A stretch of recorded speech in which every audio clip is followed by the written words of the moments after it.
Hi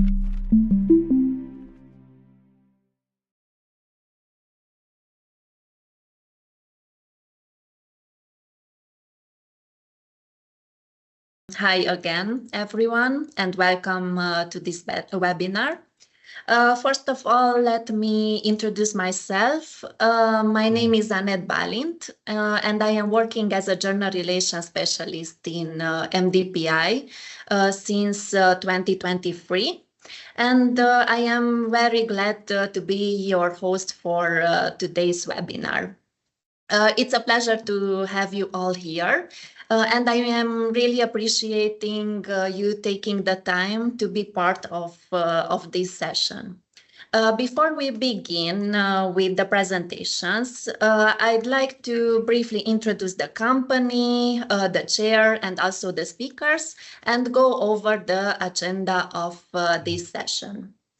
As you may know, MDPI is an open access publisher and has been supporting the academic community since 1996. Our company is headquartered in Basel, Switzerland, and our mission is to promote the open scientific exchange across all disciplines. Today we publish over 470 open access journals. Most of the journals are peer-reviewed.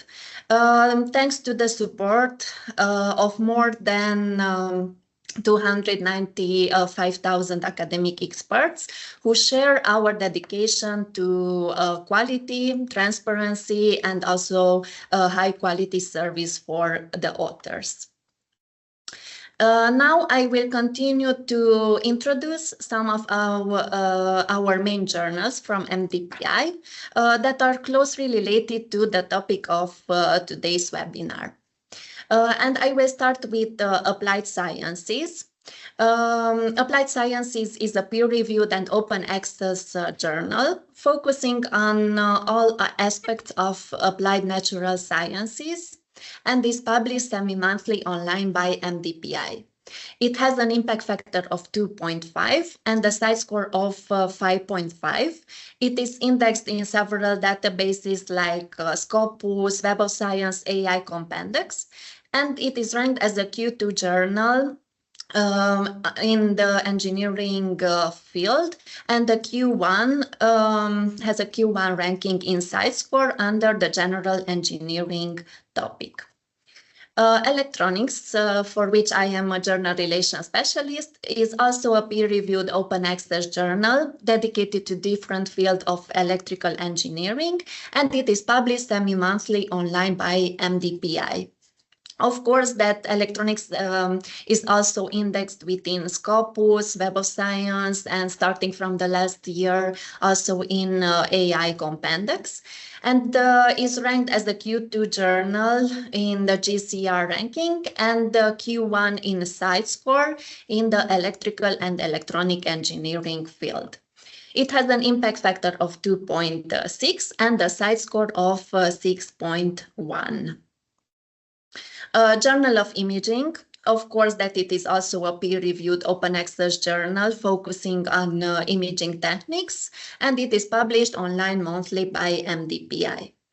It is also indexed in Scopus, Web of Science, AI Compendex, and also in PubMed and PNC. It has an impact factor of 3.3 and a size score of 6.7. It is ranked as a Q2 journal in GCR ranking, and it is ranked as a Q1 journal in SciScore under the radiology, nuclear imaging, and imaging subject.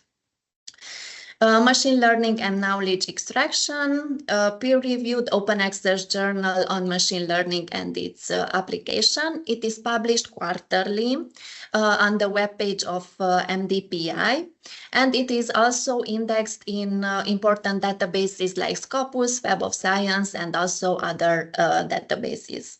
It has a Q1 ranking in GCR and also in SciScore. Information is also a peer-reviewed open access journal of information science, technology, data, knowledge, communication. It is published monthly online by MDPI. It has an impact factor of 2.9 and a size score of 6.1. Of course, that it is indexed in Scopus, Web of Science, also in AI Compendex. As you can see, most of the MDPI journals presented today has indexing in Scopus and also in Web of Science. This journal is ranked as a Q2 journal in the field of information system and computer science. Moving forward to the Big Data and Cognitive Computing Journal, which is a peer-reviewed open access journal focusing on big data and cognitive computing, published monthly online by MDPI. It has an impact factor of 4.4 and the size score almost 10, 9.8. It is ranked as a Q1 journal in the field of computer science, and it is also indexed in Scopus, Web of Science, AI Compendex, and other important databases.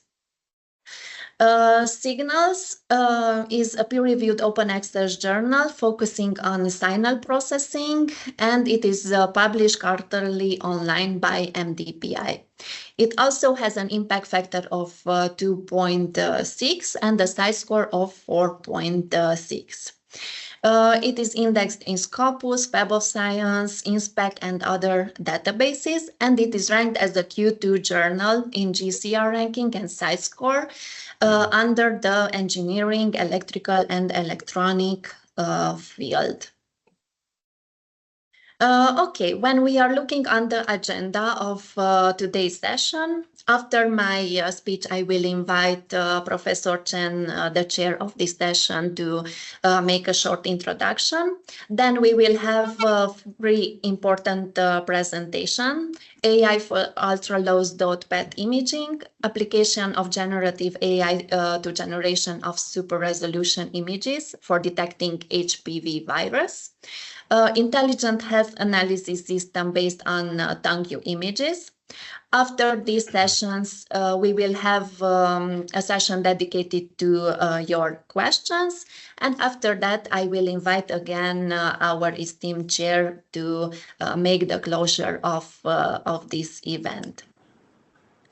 I'd also like to draw your attention to a special topic entitled Application of Image and Video Processing in Medical Imaging.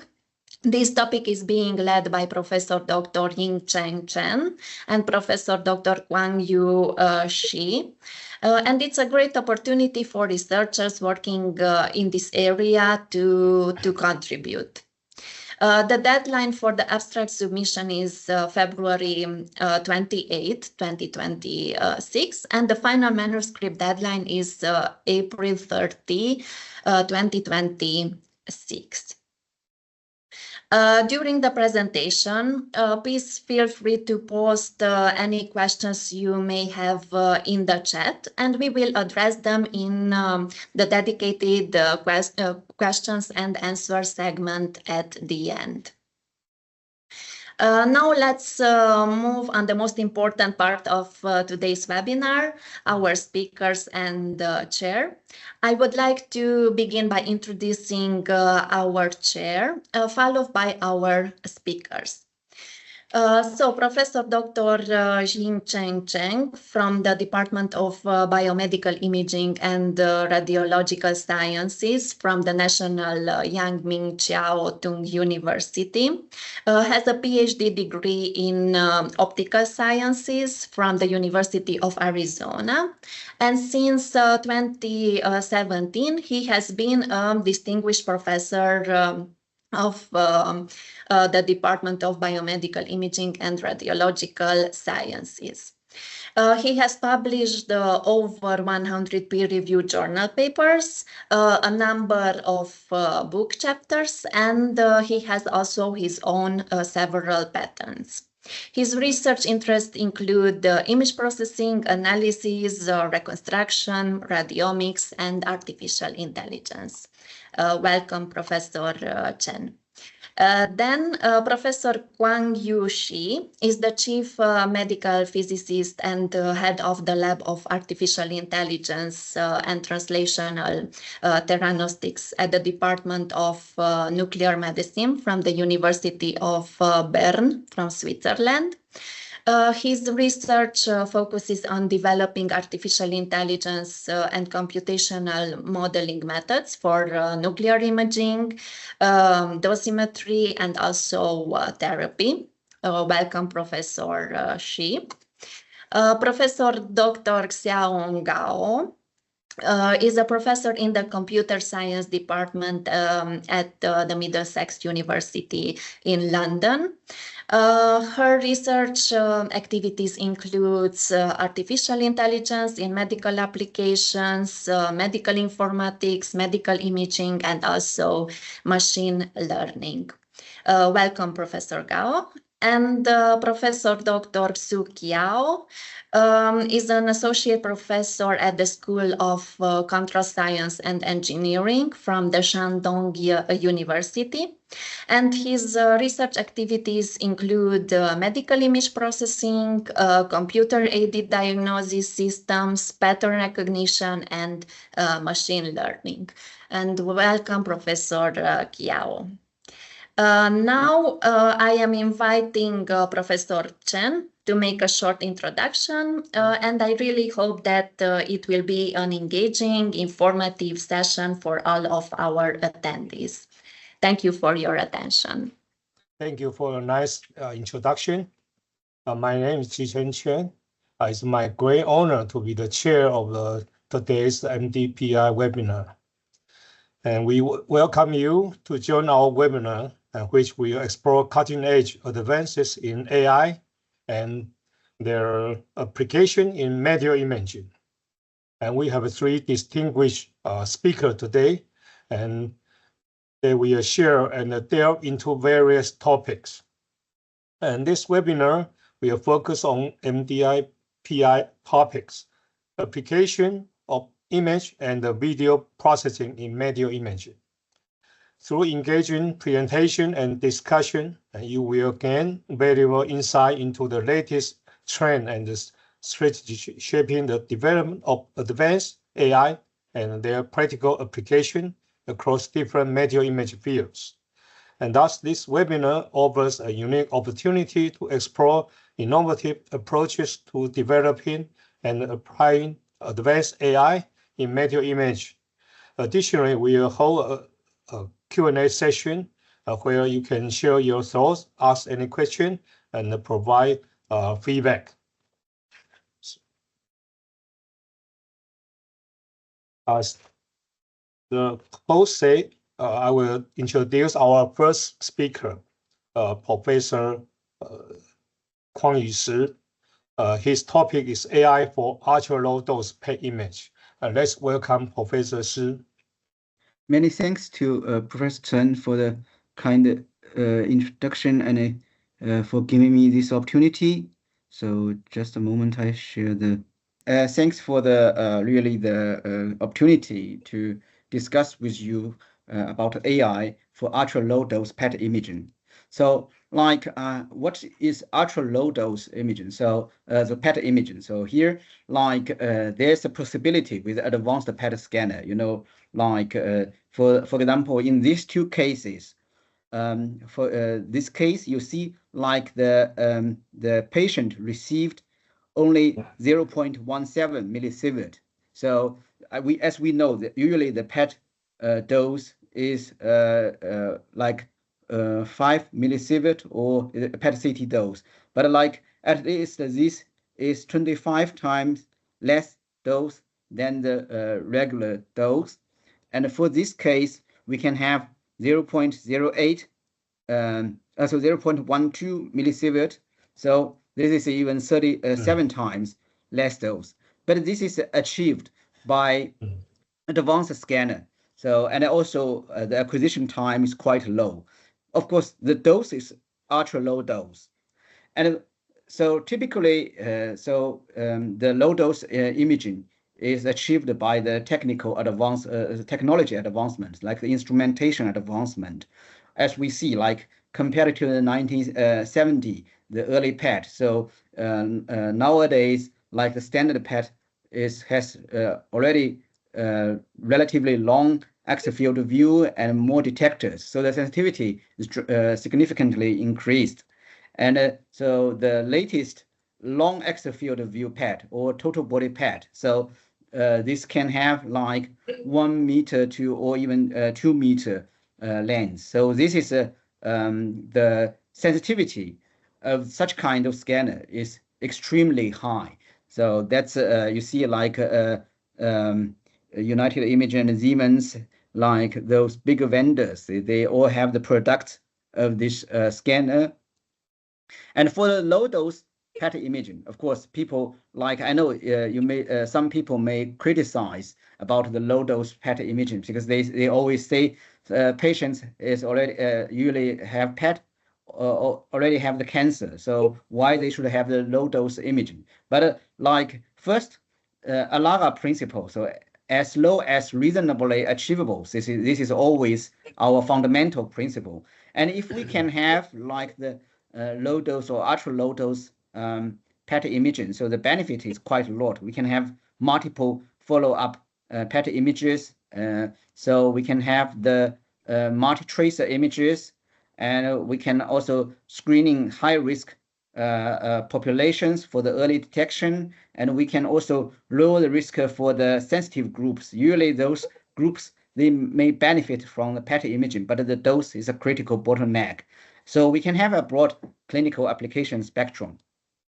So for the low dose PET imaging, of course, you see like with the high sensitivity PET scanner, that's possible. You can extend the scan duration, but it's not like unlimited.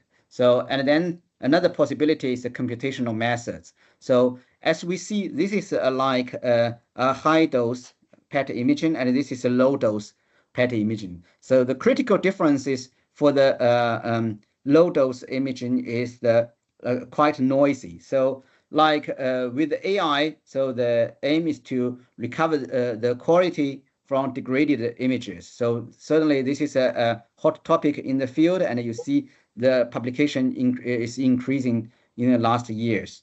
So, and of course, we know AI has advanced very fast. So in different fields, it mainly contributes by the emerging technology, so like the deep learning, and then the growing data, and also the rising computer power. So if we combine, even for the like the advanced scanner, if we can combine with the AI, so for example, like so that's we may with the really great scanner and plus AI, so and then we may also achieve like so the possibility we may achieve the PET dose equivalent to transatlantic flight.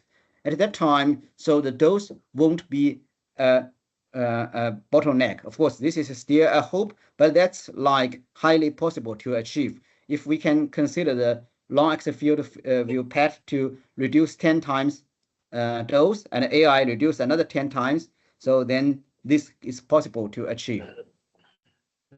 So, but when we talk about AI-based enhancement, here is a one like evaluation paper of this AI-based method. And you see like there's the critical problem is false positive and false negative. Maybe false negative, sometimes it's easier to find out. For false positive, like even many evaluation algorithms won't realize that. This is only through manual reading, so can identify those false positive, but this exists. So this is a critical bottleneck for AI-based enhancement. So how can we like improve such kinds of situations? So imagine if we use AI to learn the to train an AI algorithm for the denoise. So like a critical the hallucination. The reason of the hallucination is that like the AI may learn to paint some structures which doesn't exist in the images. So an ideal denoising algorithm AI algorithm should learn to distinguish the noises, not the structures, not learn to remember the structures, interpret the missing information. So that's the critical differences. And how we can force AI to learn only noises. So as we are familiar with the image processing, so wavelet transformation is like quite popularly used for the decomposition of the signal and the noise. So it's widely applied in image processing.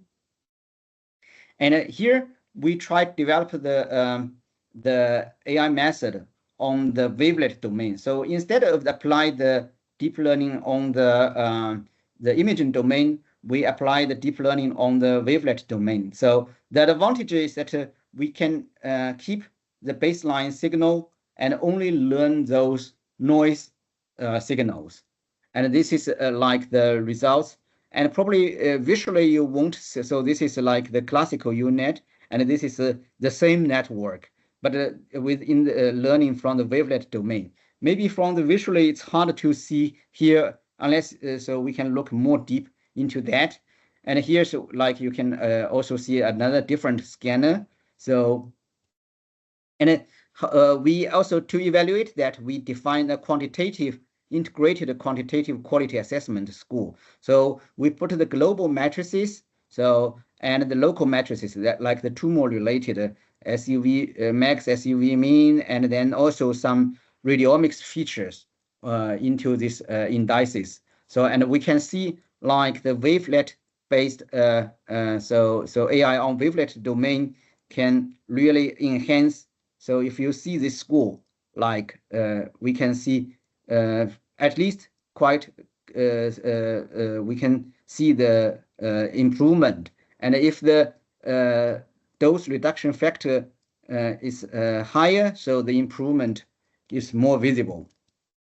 And we also these technologies can be also applied on pediatric patients. So like we can adapt the previous training network for using transfer learning from adult to the pediatric patients. So, and you see like this is like the network. So still we use 3D UNet, and then like from the pediatric patients. So you can see like this is AI reconstructed. So this is original images. So you can see this is like the also the quality. You can see like the visual assessment.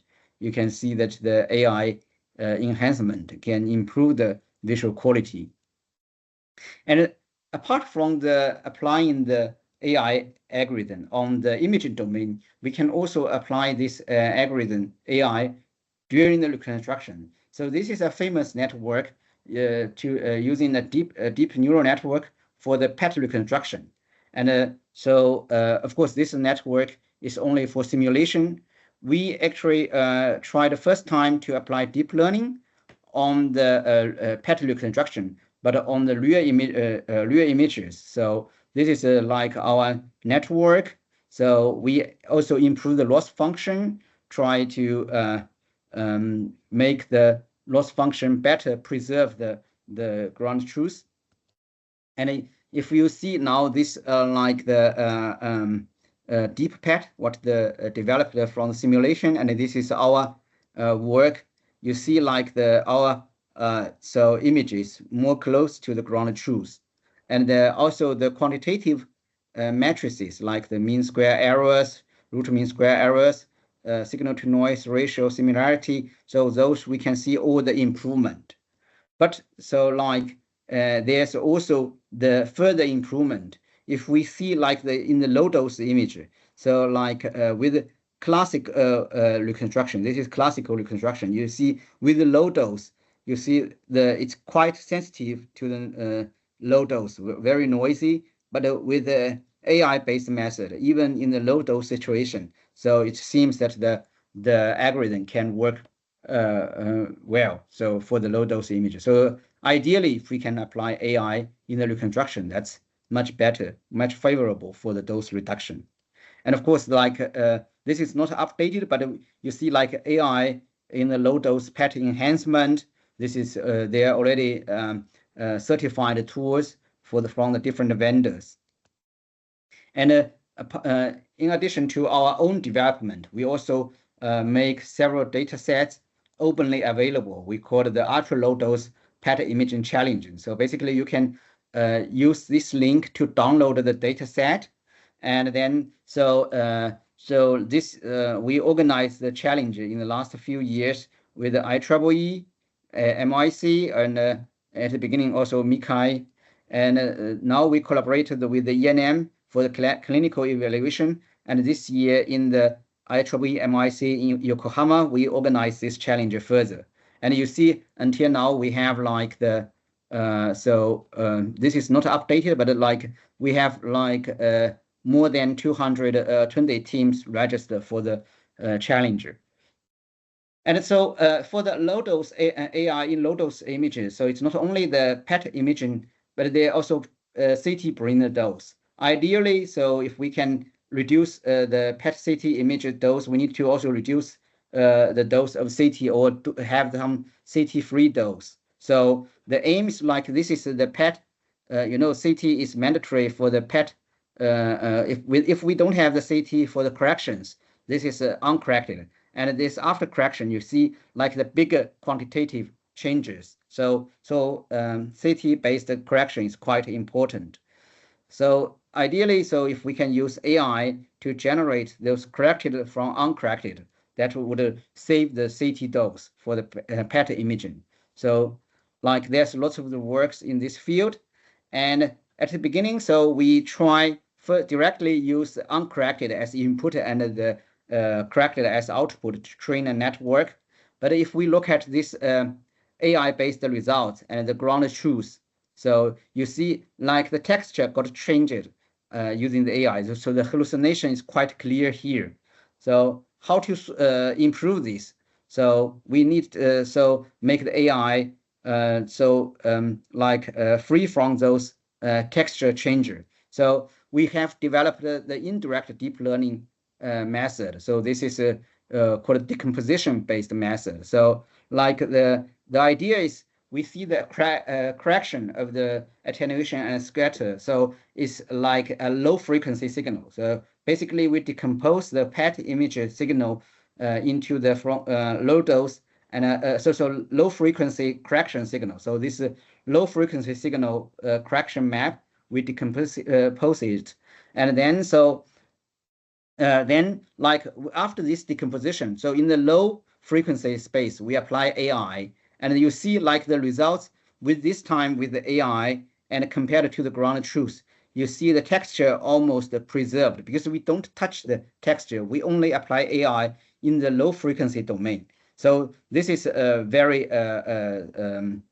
so like the benefit quite a lot, and it don't suffer from the hallucination. And if you, the advantage is like if you see this method, decomposition based, and with the same network with like the directly based method, you see like the others suffer quite a lot from the hallucination, but ours is quite preserved, all the textures, and the quantitative indices is almost like significantly improved. You see like the errors is significantly low, and signal to noise ratio is significantly high, and similarity is like almost perfect.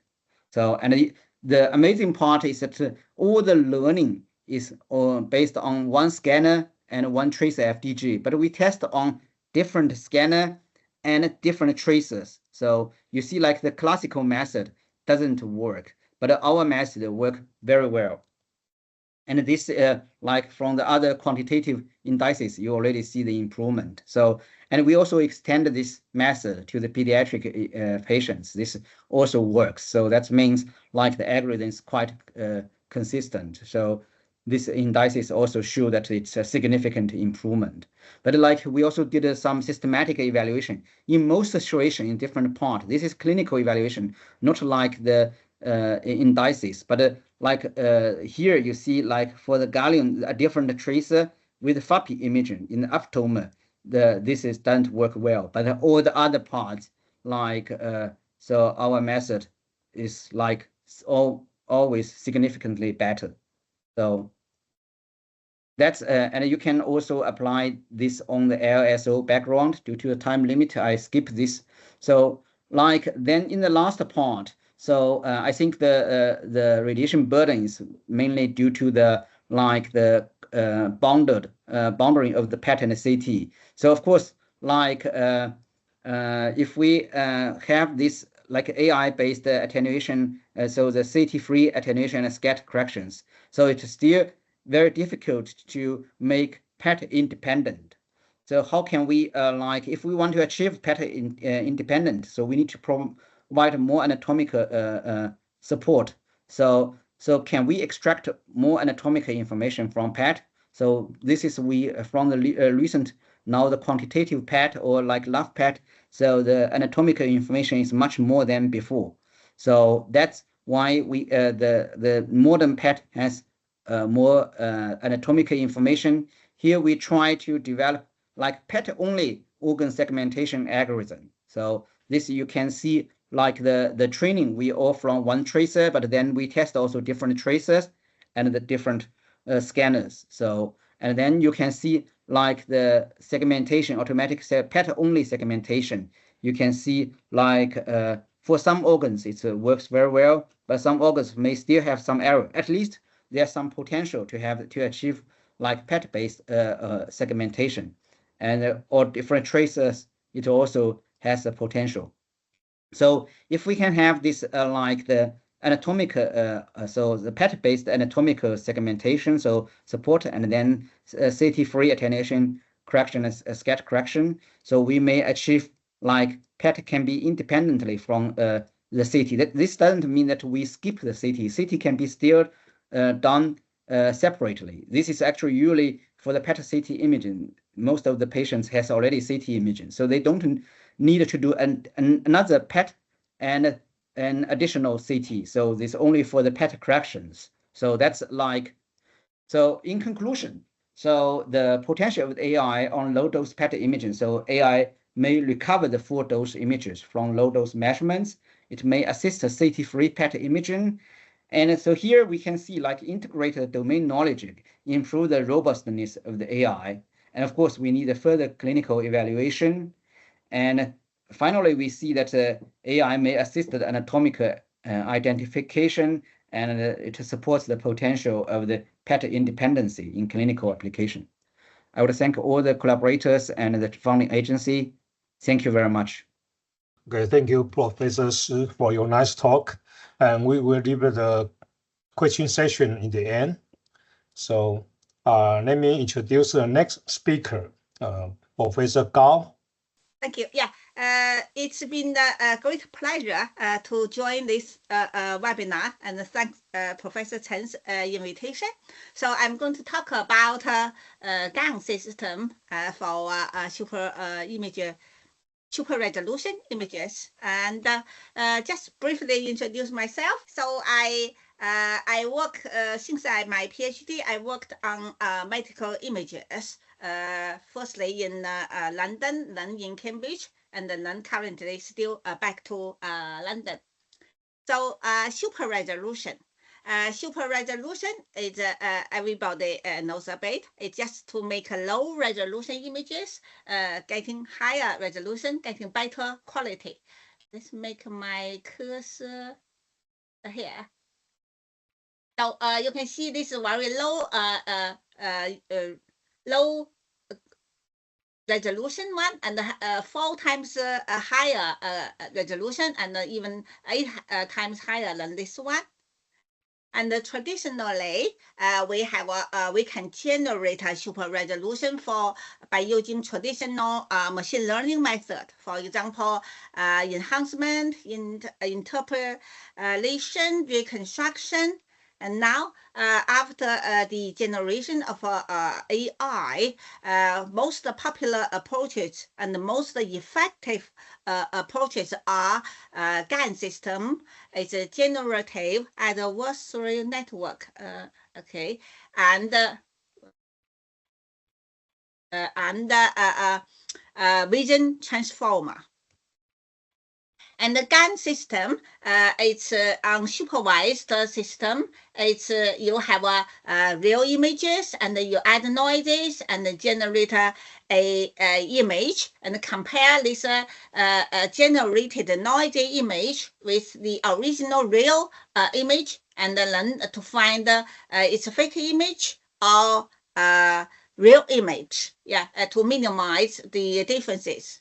The GAN system, the first, I think, headline news about this GAN system is the auction. This painting generated purely based on GAN system, and it's sold in London Christie auction for nearly $500,000 US dollars. The interesting thing is it's this. Signature is the loss function about this painting signature. And another headline news is in 2023 in London we had a king coronation, and in London Underground newspaper, it's Metro, and the paper full of images. This is the royal family, all generated by AI system. They are not real. And GAN, its characters, it has two kind of networks. One is the generator noisy images. Another one is the discriminator to check whether generated one is real or not real. So basically, it's fully kind of nearly semi-supervised learning. And this the loss function. So in as most cases, GAN is for artwork generation and for entertainment. In our case, we are using the GAN system for detection of HPV viruses. So human papilloma viruses, it's the leading cause of virus-induced cancer, mainly head and neck cancer, and has a typical size of 50 to around 50 nanometers in diameter. So it's the risk if we can detect earlier these viruses. We can prevent these viruses developing into cancer. And then but the challenging here is the conventional light microscope has a resolution about 100 nanometer per pixel. And you see it's 50 nanometer for these viruses. So one pixel contains two kind of viruses. It's very challenging to tell whether that pixel contains viruses or not. So that's why we kind of using AI technology to detect these viruses. And the data set we have ground truth. It's about the very ground truth is using transmission electron microscope. It's a TEM. They can see the viruses. These are the viruses. This is the magnification very clearly.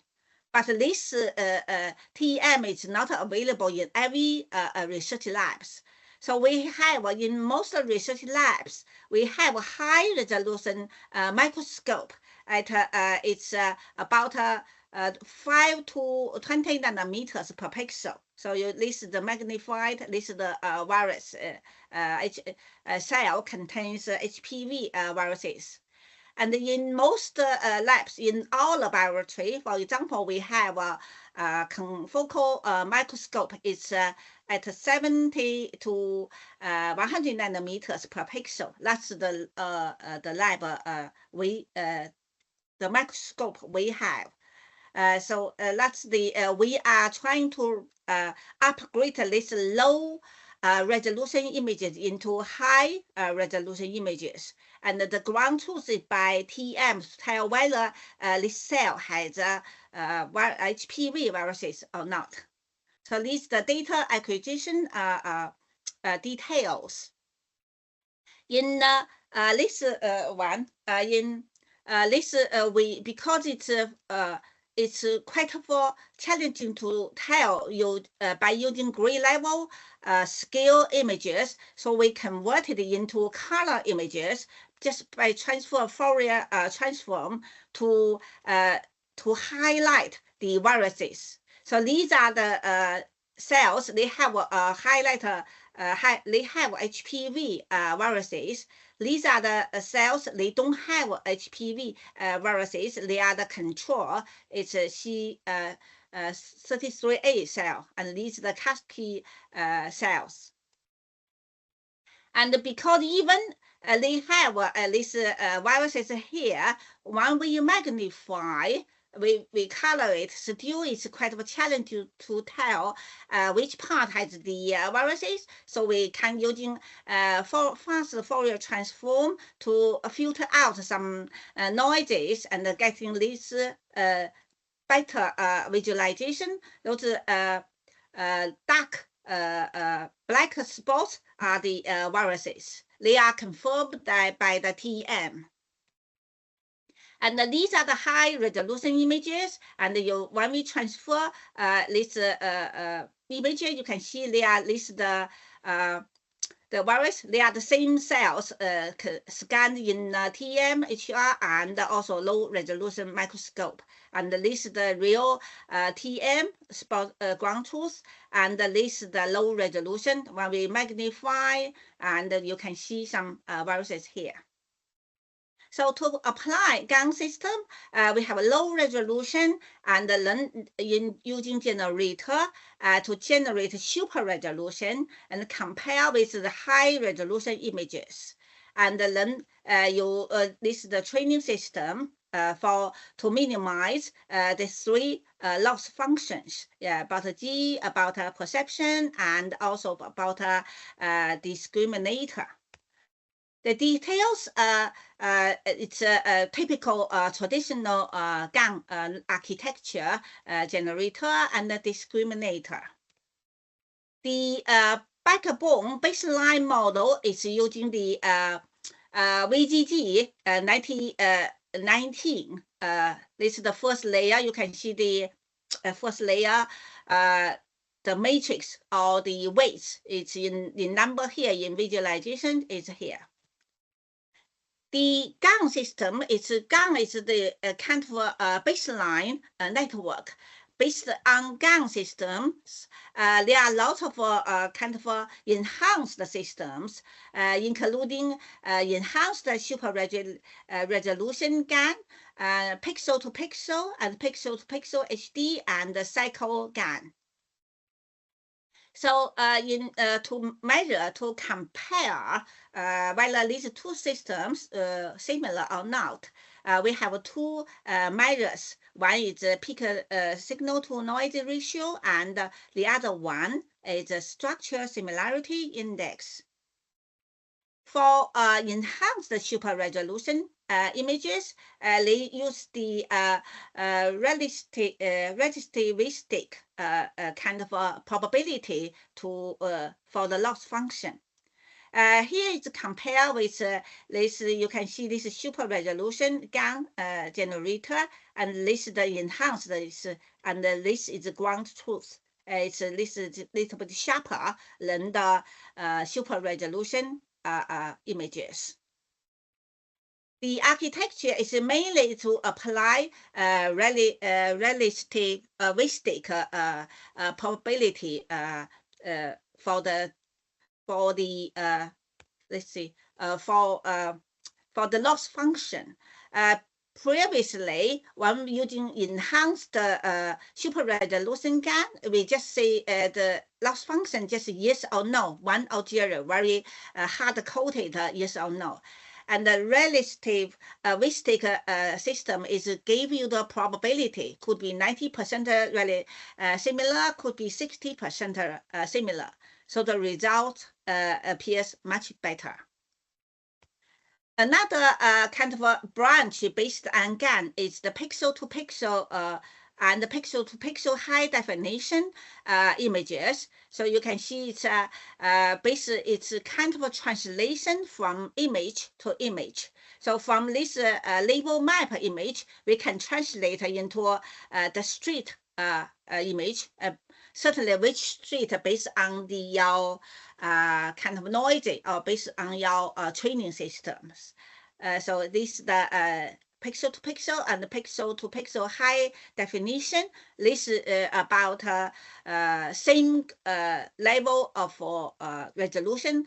This is upper level, can up to 1,000 by 1,000 pixels, high resolution images. And typically, the GAN system, you can have a decoding, encoding, decoding, and also similar to using UNIT system. So in our system, for the pixel-to-pixel high definition architecture, we can have the lower one. You deliberately input the image with twofold down sampling, and then had the average sampling, and then gradually up sampling. So that's the you can generate higher level, high definition images. And to compare, this is the real one. This is the generated one by using frequency spectrum. So they are kind of closer, kind of closer. We are more interested in the HPV viruses rather than the surrounding pixels. And another sample is the CycleGAN system. It's from the, kind of again from the map label map to generate real images. So we also apply this system to generate from original images to the Fourier transformed image. It's a high color image, put it this way. And you can see CycleGAN architecture. It's kind of like a 2 times. You generate using generator 1, and then come back to based on generated image, come back to the original image. And similarly, you have a real ground truth and back to the original image, and then back to the prediction, and then you have a loss function. It's a kind of a cycle training. And this is the comparison between the input images. You can see output and then the reconstructed one by using CycleGAN image. And in our situation, that's our spec for implementation of these GAN systems. And this is the we train based on here, and then this is you from this original image. That's the final. We need the output image. You can see these are the two kind of highlighted regions we want to detect whether they contain viruses or not. And this is the CycleGAN, and this pixel to pixel one. You generated images. And here's the comparison between enhanced GAN system and between the pixel to pixel high definition. So these are the regions. You can see they are kind of been this the super resolution detected has contain HPV viruses. This is the one, and after this without the highlighted, this one is training. We contain using pixel to pixel. We train from this system to here. This is just purely based on original images, and then finally been Fourier transform into colored images for visualization purposes. So here's one, and they are all kind of work, kind of well can detect viruses. The this is the high resolution images, and you can see this is the 50 nanometers. This is the scale, and this is magnification for this square, and then Fourier transform, faster Fourier transform, and then come to here. Based on the size, we can decide whether it's a HPV viruses or not. It's this is the one, and this is the super resolution images, and same low resolution one generated real one, and then you can see roughly they contains based on the size, because particles about 30 to 50 nanometers. We have another solution to around the cells, to culture the cells. So this is the one. And the result, that's the low resolution, that's the magnification region. This is here, this is the region, magnified this region, and this is the smaller one here. Here, this region magnified here. And this is super resolution generated from this one to here. And this is the no HPV, and this is the has HPV. And this is the ground truth, the same cell, And then this has a HPV, so this has no HPV. This also has HPV. So in this result, you can see low resolution, high resolution has a false detection about this region. They contain HPV, but in generated super resolution, this region hasn't been detected correctly. But in the super resolution, this region contains HPV viruses. And the comparison result, you can see all those GAN-based systems, pixel to pixel high definition in all cases. It performs the best. This is based on the clusters. So that's a region contains HPV viruses. It's purely based on the clusters, not pixel by pixel. So his HPV pixel to pixel high definition appears to be the best. The reason is obvious because it's HPV is mapping the original image, validated training from original image to the images already been transformed into Fourier transform because it's a cluster by cluster. So this pixel to pixel high definition method appears to be the best. And for visual measurement, we have two measures, and CycleGAN appears to be the best. That's a pixel by construction and the whole image comparison, and also the similarity index. So it's CycleGAN appears to be the best. Other method, another one we have tested transformer texture-based super resolution network, and another one is RCAN. It's very deep residual channel attention networks. These two are based on attention models, and they are explainable approaches, and most kind of become kind of a state of the art at the current state. Transformer started with from ChatGPT. It's an online language model for language translation and for kind of a chat robot.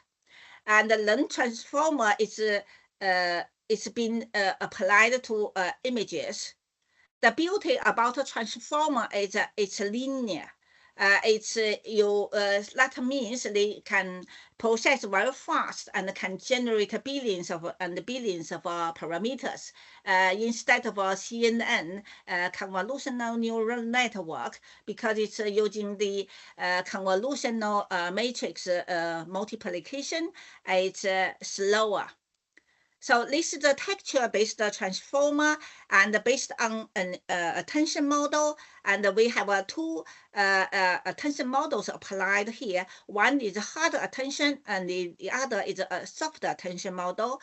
Hard attention is yes or no, 1 or 0. It's kind of like a real or fake images. And the soft attention model is output probabilities, for example, 90% similarity, 20% similarity. So it's two attention models applied in the system. And for the input, the system automatically upsampling, downsampling, and to generate references. And so the system can perform its much faster in terms of generating pixel by pixel high resolution images. And typical, its loss function is very typical, similar perceptual reconstruction and generator adversarial loss, generator loss functions.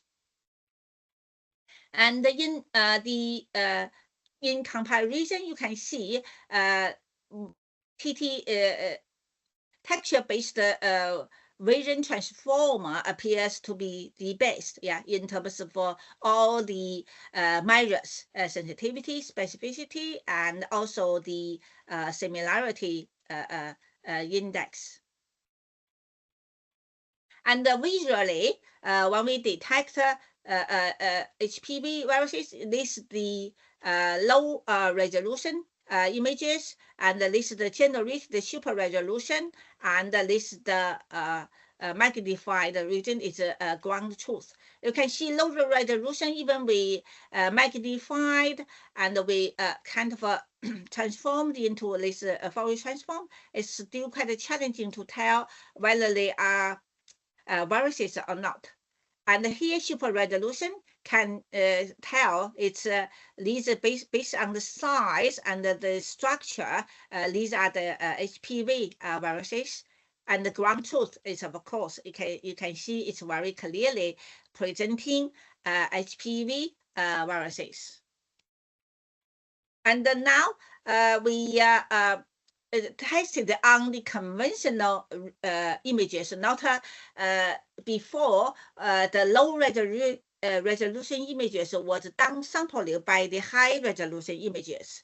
Now here we the real images are real low resolution images acquired by 17 nanometer per pixel. It's from our lab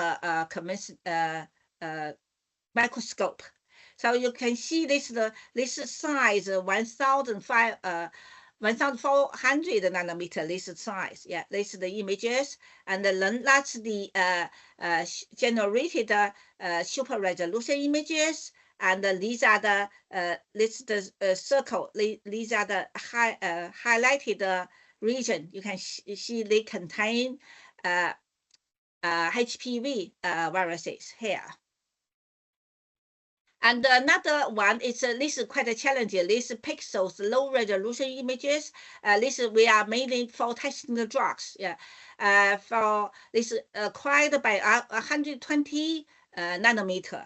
So these are the original images, and after the kind of faster Fourier transform, and that's the region. Had one region here.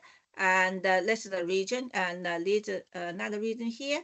And in terms of shape and the structure, this appears to be HPV viruses. And here is the appear to be, but it's quite of that's another circle. It's quite challenging, so more work needs to be done, because it's although the shape is appear to be the round circle shape in when they together HPV viruses, but it's quite challenging. This is for testing the drugs for our in our laboratory. And that's the this is for drug development, and it's again it's by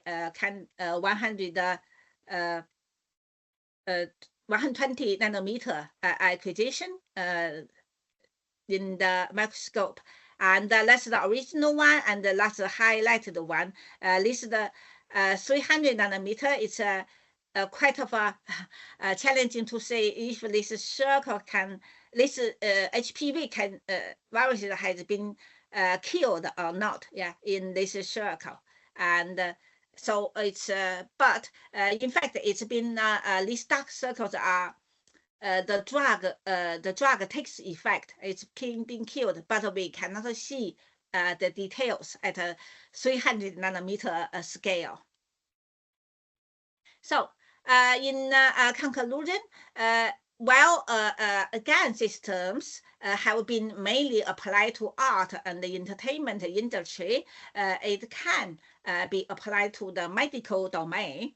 And in our case, it's we did identify human papilloma viruses and kind of successfully, and certainly further more can advance the AI technology need to be developed to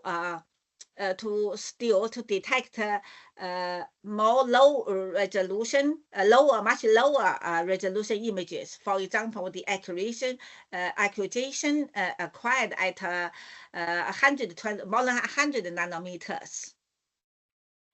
And these works are funded by many funding bodies, and they are we have a lot of researchers work on these projects. And finally, just to say, we are currently recruiting research fellows from Korea, South Korea, and the Philippine nationals. So if anybody interested from those nationals, come to contact to us. And thank you. Yeah, thank you, Professor Gao, for your nice talk. And let me introduce the third speaker, which is Professor Qiao Xu. And he will give a talk on intelligent health analysis based on tongue image.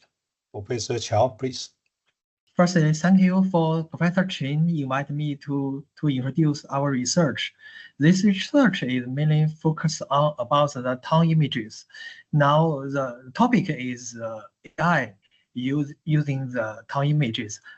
Firstly, we introduce about the what we work is conjunct the traditional Chinese medicine and Western medicine, that we use the tongue image analysis to build models for the gastrointestinal disease. Firstly, I briefly introduce myself. I get my bachelor and master from the mathematics, and then in Japan, I got my PhD for the information processing, and then go to the University Chicago for a visitor researcher for almost 1 year, and then back to China. As here is our research group. We have several postdocs, and also we get several students for the doctor. And then first is about the background. We can see the traditional Chinese medicine. We use the tongue diagnosis. Because tongue diagnosis is one most common. We use about four parts using the diagnostic method in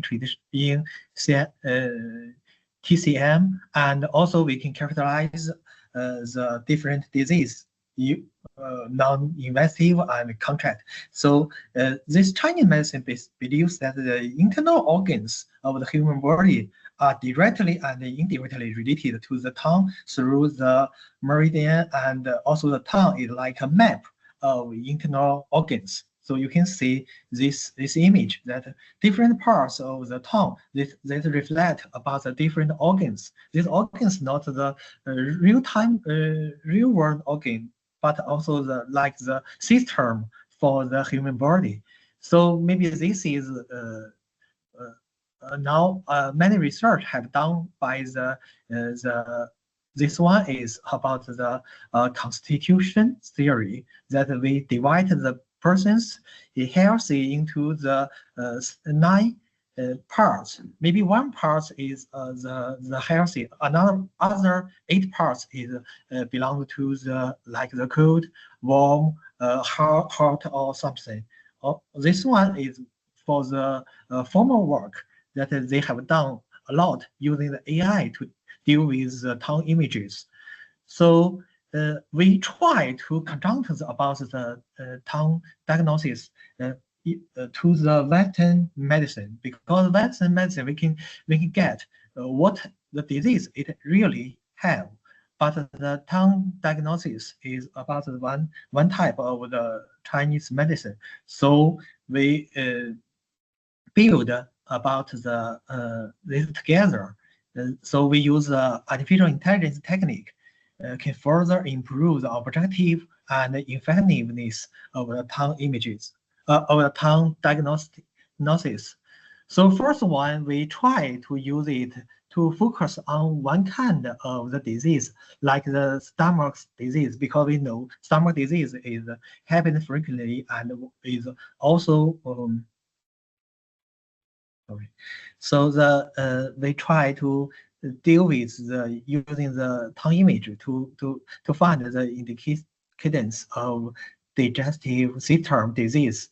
So here we can see maybe in the early of the Chinese books that they said that maybe for the tongue can reflect about the stomach disease and also below the tongue, the coating also can find will be the disease.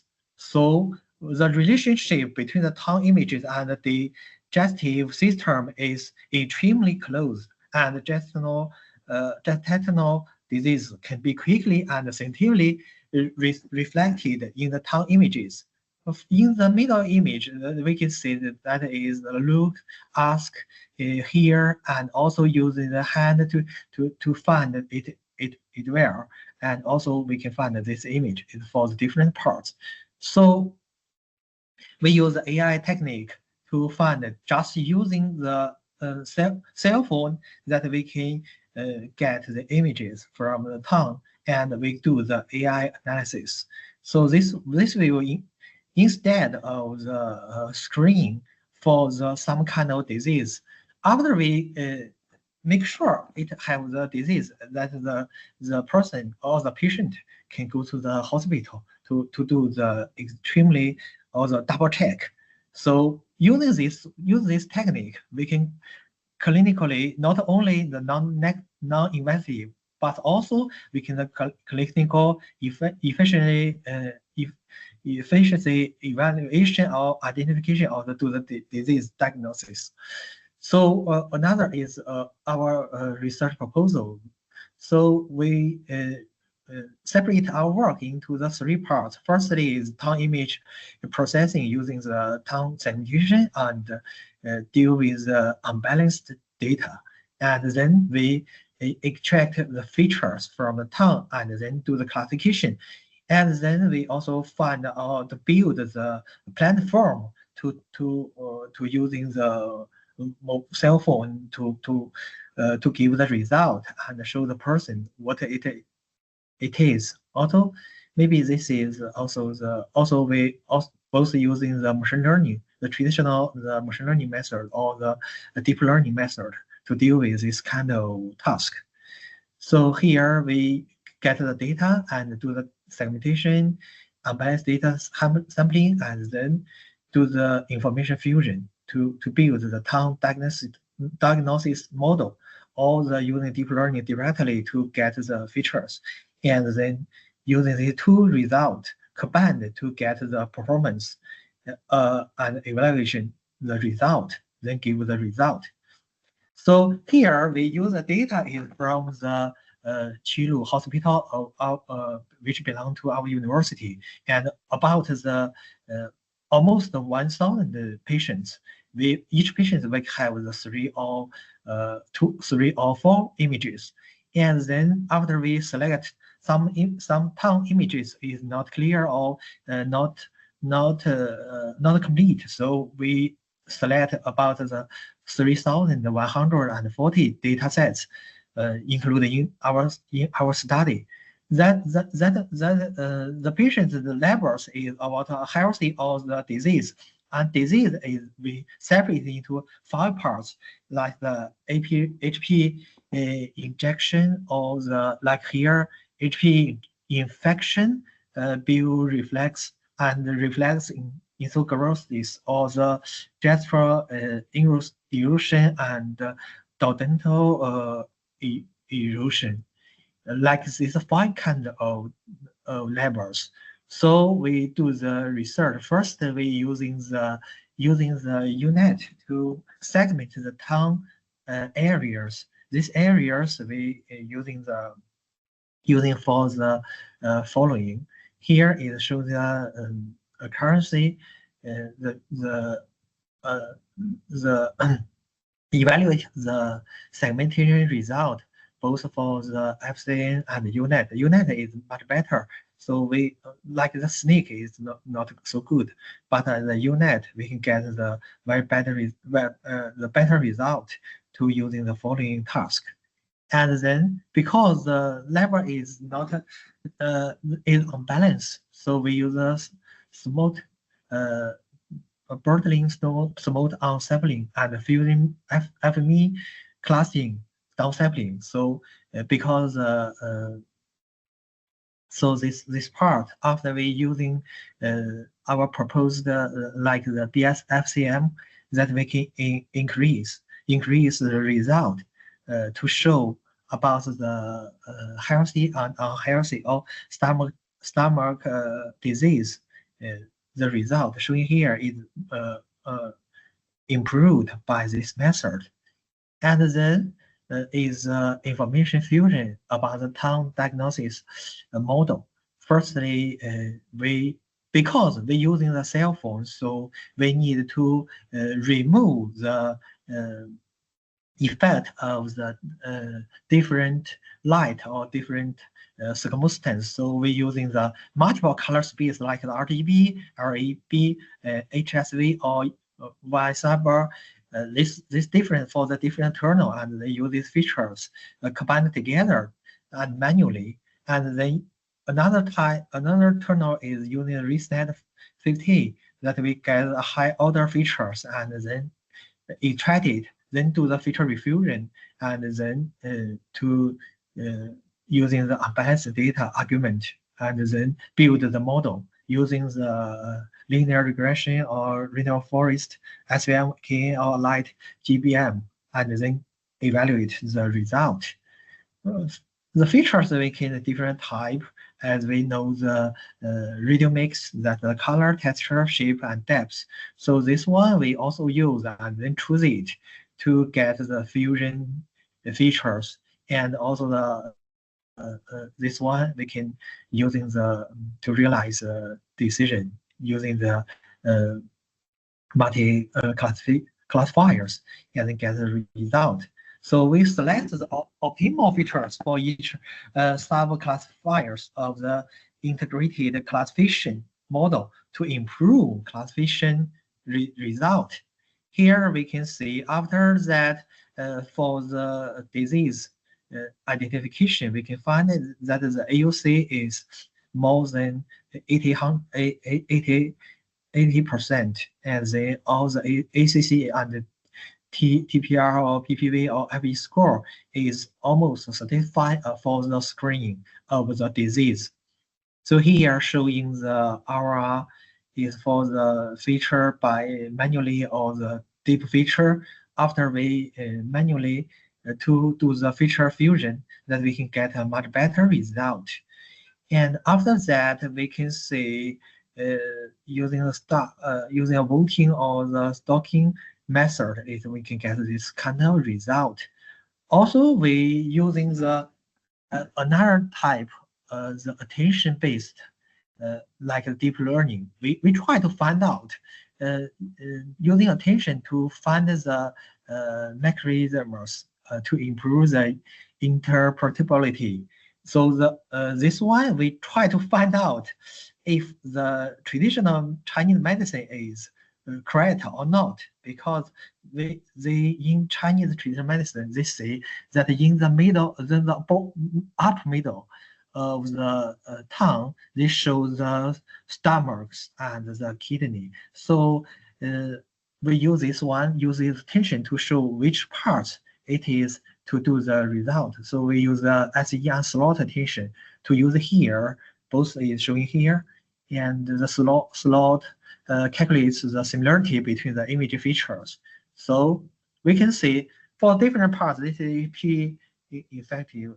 Like HP, we use deep model, deep learning model. We can say AUC, ACC, and TPR, PPV is much more higher than the fusion model that by the traditional machine learning method. Also, this 5 kernel is also, especially the Indo fusion is much more better here.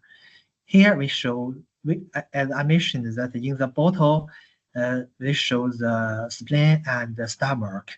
So after we can find the result, which are the highlight parts, is that this one is give the much more contribution for the identification model.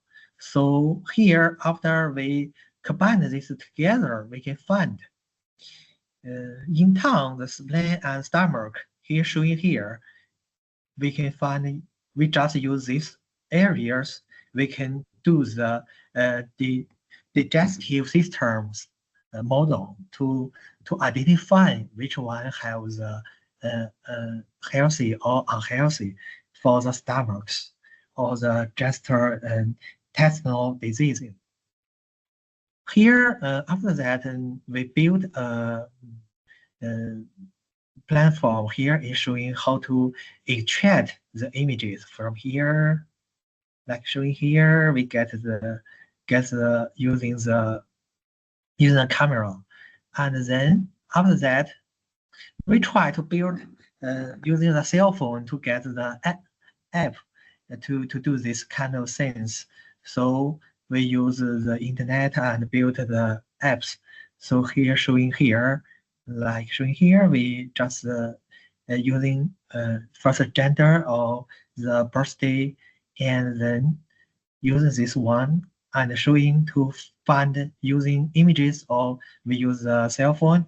Here we show which kind of constitute, also the shows the risk about the disease. Also, we introduce you which kind of food is suitable for your health. Here is the one person in our lab from Turkey, and now is a master student in our lab here.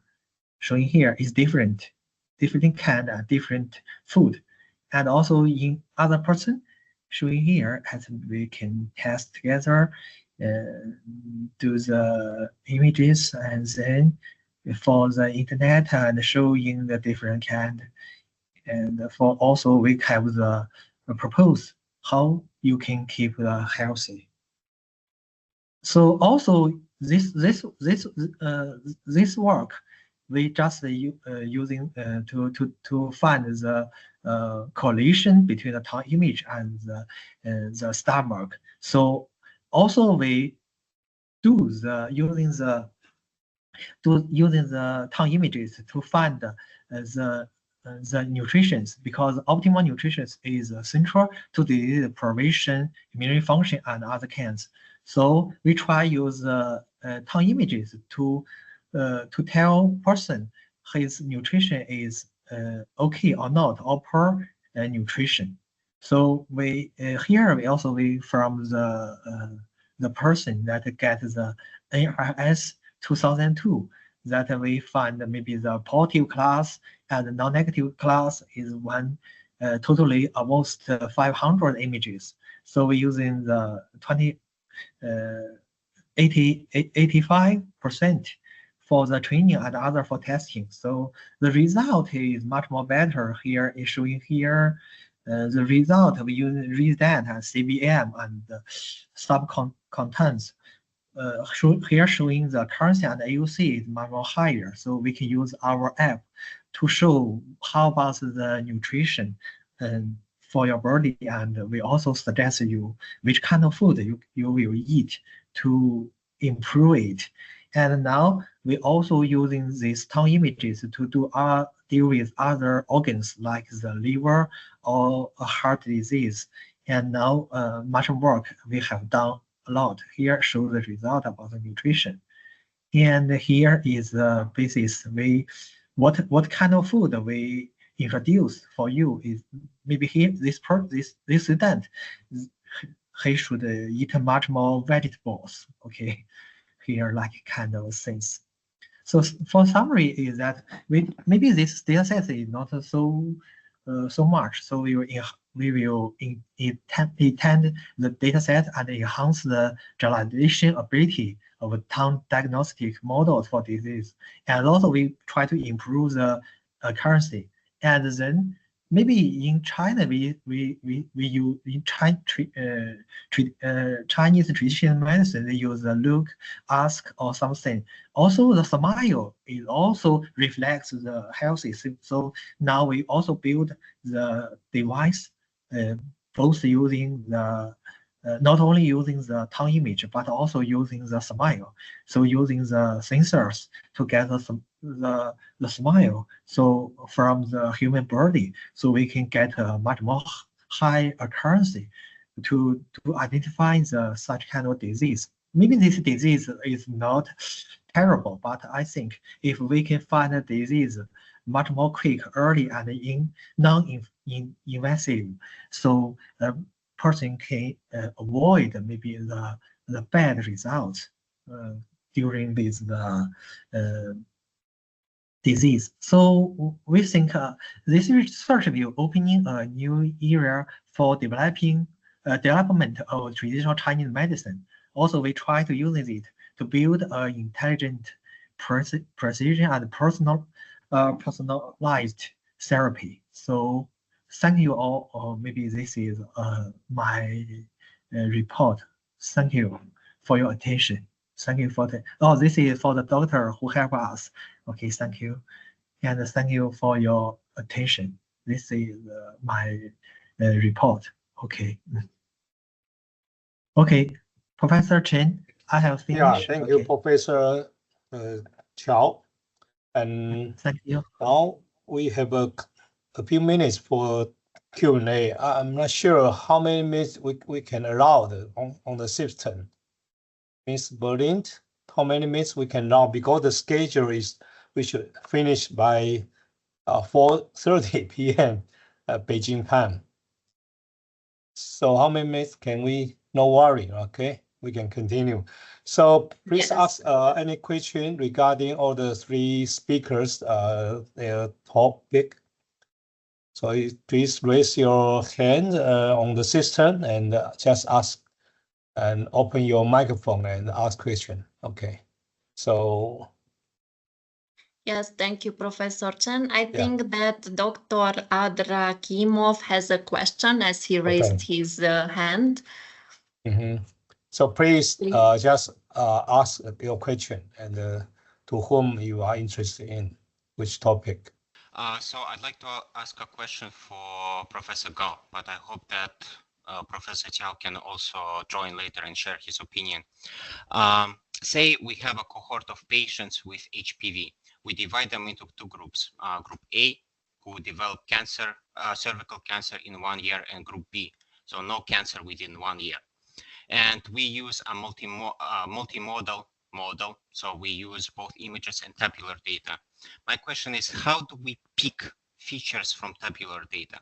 So we can usually use feature selection tools such as Lasso or Random Forest or something else, but should we prioritize features that are significantly different between two groups? So significantly different between Group A and Group B. So by doing t-test or chi-square test or, I don't know, logistic regression, we can identify significantly different features between the two groups, right? So what features should we focus on? from feature selection tools or from statistical analysis? I will start answering. Yeah, that's a great question. And also, this question has been, I think, faced in many training networks. This purely based on your data set. For example, if you we are training the cancer and you know which region has the cancer, and then you segment, you highlight that cancer, and then systems will pinpoint that region and mainly focus that the features focusing on that region. For example, if we train only the cars, driverless cars, we are only interested in pedestrians and the cars. We don't worry about the buildings, the trees, those stationary objects. So we highlight this is a person, this is a car, this is vehicles. Then when the system has those knowledge, they will pinpoint those the features based on just persons or vehicles. And then they will take those features as the most important features to consider, and then treat the system will be much more accurate. Otherwise, you just put the whole images there like unsupervised training. The result usually won't be that kind of performant. Hope this answer your questions. Yeah, but my question is, usually the features that we select, they may not necessarily be significantly different between the groups. So do we prioritize, so do we focus on significance or not? So do these conventionally used statistical models, do they matter?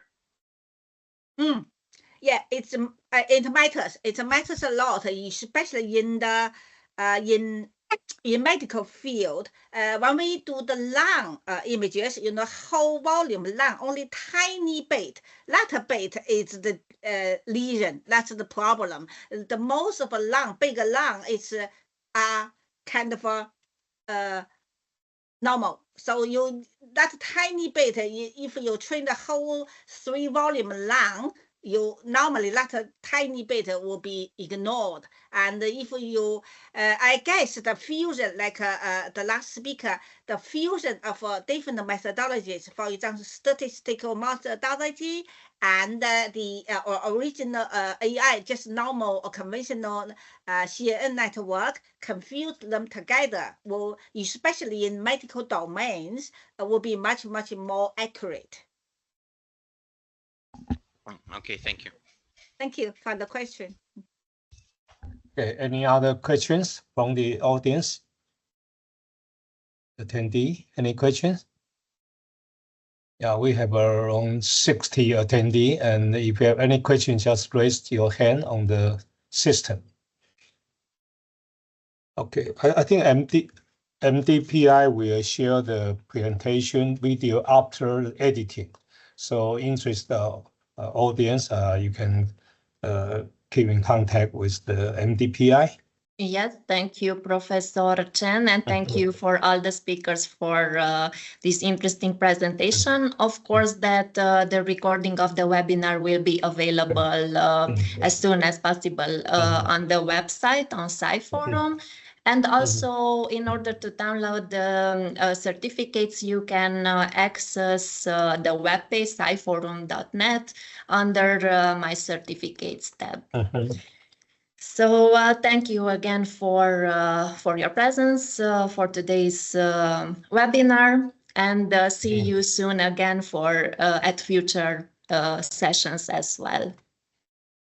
Yeah, thank you. I'd like to thank MDPI staff and all the speaker and the attendee for your attention and contribution to this webinar. And I and Professor Shi are the topic editors of application of image and video processing in medical imaging. and interest author are welcome to submit your manuscript to MDPI's Applied Sciences, Electronics, Journal Image, Machine Learning and Knowledge Extraction, Information, Big Data, and Computing, or Signals. Okay. So let me close the webinar and hope to see your manuscript submission in the near future. Thank you all. Thank you. Thank you. Thank you. Thank you. Thank Bye you. bye. Bye-bye. Bye-bye. Thank you. Bye-bye. Have Thank a you. nice day. Bye-bye.